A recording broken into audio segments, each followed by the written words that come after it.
आपने पुनर्जन्म की बहुत सारी कहानियां सुनी होगी और बॉलीवुड में कई सारी ऐसी फिल्में बनी है जो पुनर्जन्म को दिखाती है और खासकर हिंदू धर्म ग्रंथों में भी इसके बारे में लिखा गया है। बहुत से लोग इस पर विश्वास करते हैं और बहुत से नहीं, पर आज की ये वीडियो देखकर उन लोगों को विश्वास जरूर हो जाएगा। तो चलिए वीडियो शुरू करते हैं, पर उससे पहले जिन भी लोगों ने चैनल को सब्सक्राइब नहीं किया तो जरूर कर देना और वीडियो को पूरी जरूर देखना। तो ये कहानी है यूपी के टीटू सिंह की। ये कहानी 80 के दशक में बहुत चर्चा में थी। साल 1985 उत्तर प्रदेश बाड़गांव। यहाँ का 2 साल का एक बच्चा तोरन सिंह यानी टीटू बोलने लगा था। 2 साल के बच्चे कैसे बात करते हैं ये आप सबको पता होगा, पर टीटू 10-12 साल के बच्चे की तरह बात कर रहा था। ये देखकर टीटू के माता पिता को आश्चर्य तो हुआ, पर अपना बच्चा बोलने लगा इसी में ही वो बहुत खुश थे। पर टीटू जो आगे आगे बोलने लगा ये सुनकर उसके माता पिता की खुशी डर में बदल गई। जिस एज में बच्चे को अपना नाम ठीक से बोलने नहीं आता, उस एज में टीटू बहुत कुछ बोलने लगा था। वो कहता था कि आप मेरे असली माता पिता नहीं हो, मेरा असली परिवार आगरा में है। टीटू सिर्फ 2 साल का था, इसलिए उसके माता पिता ने उस पर ज्यादा ध्यान नहीं दिया। पर एक दिन टीटू ने जो बोला उसे सुनकर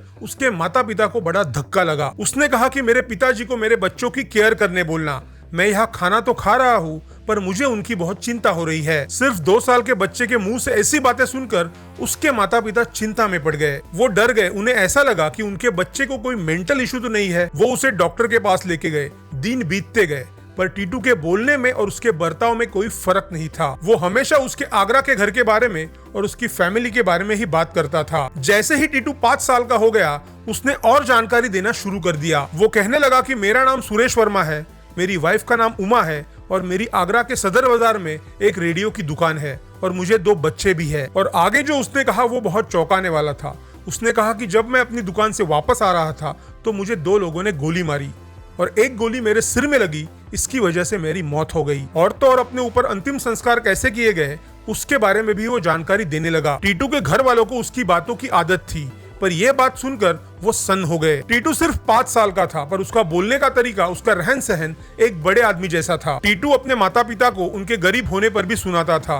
वो कहता था कि ऐसे घर में मैं नहीं रह सकता, मैं अपने आगरा के घर वापस चला जाऊंगा। टीटू अपने माता पिता को, अपने भाई को, अपनी बहन को कभी अपना समझता नहीं था। वो बस यही कहता था कि यहाँ पर बस मैं अपने दिन काट रहा हूँ। टीटू की अब पूरे गांव में चर्चा होने लगी और गांव वालों ने यही सोचा कि टीटू के ऊपर कोई भूत का साया है। पर टीटू के माता पिता को इस पर बिल्कुल यकीन नहीं था। उन्होंने अपने बड़े बेटे अशोक को टीटू की स्टोरी की छानबीन करने कहा। अशोक अपने एक दोस्त के साथ आगरा की सदर बाजार में पहुंच गया। टीटू हमेशा अपनी सदर बाजार की दुकान के बारे में बात करता था, तो अशोक ने ऐसे सोचा कि सदर बाजार में ऐसी कोई दुकान है या नहीं, इसका पता लगाते हैं। अशोक ने पूरा सदर बाजार छान मारा।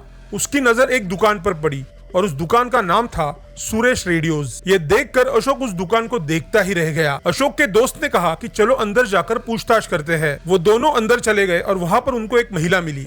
उससे पूछताछ करने पर उनको ये पता चला कि उस महिला का नाम उमा है और वो सुरेश की पत्नी है। अशोक को ये सुनकर बड़ा झटका लगा, क्योंकि टीटू भी अपनी पत्नी का नाम उमा बताता था। अशोक ने उमा से पूछा कि सुरेश के साथ क्या हुआ था, तो उमा ने सारी हकीकत अशोक को बता दी। सुरेश वर्मा आगरा के एक बड़े व्यापारी थे और सदर बाजार में उनकी एक इलेक्ट्रॉनिक्स की दुकान थी। आगरा के एक बंगले में वो अपनी पत्नी, 2 बच्चे, माता पिता और एक भाई के साथ रहते थे। दिन था 28 अगस्त 1983। सुरेश अपनी व्हाइट फिएट से दुकान से घर आ रहा था और जैसे ही सुरेश अपने बंगले के बाहर पहुंचा तो 2 आदमियों ने सुरेश पर गोलियां चलाई और उसमें से एक गोली सुरेश के सिर पर लगी और उसी में उसकी मौत हो गई। अंधेरे की वजह से दोनों भाग निकले। पुलिस ने भी उन्हें ढूंढने की बहुत कोशिश की, पर दोनों कभी मिले नहीं। इस वजह से इस केस को बंद करना पड़ा। ये सारी हकीकत उमा ने अशोक को बताई और ये सब सुनकर अशोक के होश उड़ गए, क्योंकि टीटू जो भी बातें बोलता था वो सारी उमा से मैच करती थी। टीटू का जन्म सुरेश की मौत के 4 महीने बाद हुआ था, तो अब अशोक भी सोचने लगा कि क्या सच में टीटू सुरेश है। अशोक ने सारी टीटू की बातें उमा को बताई, पर इतने छोटे बच्चे को सुरेश के बारे में, उसकी मृत्यु के बारे में कैसे पता होगा। उमा को भी इस पर विश्वास नहीं हुआ। उमा ने ये सारी बातें अपनी सास ससुर को बताई। उनका बेटा वापस आ गया, इसकी उनको खुशी तो हुई, पर उनको भी इस पर विश्वास करना बहुत मुश्किल था। अशोक ने उन सबको अपने घर आने कहा। अशोक को ये देखना था कि टीटू जिनके बारे में बात करता है क्या उनको वो पहचान पाएगा। अशोक उन सबको अपने साथ घर लेकर आ गया और जैसे ही टीटू ने उन सबको देखा तो वो सुरेश के माता पिता की तरफ दौड़ कर गया और सबको बताने लगा कि यही मेरे असली माता पिता है। टीटू ने उमा से भी अपने बच्चों के बारे में पूछा। इतना ही नहीं, जिस गाड़ी से सुरेश की फैमिली आई थी उस कार को देखकर टीटू ने कहा कि मेरी व्हाइट फिएट कहाँ है। टीटू ने गाड़ी की चाबी ली और गाड़ी में जाकर बैठ गया और कुछ दूर तक उसने गाड़ी भी चला ली।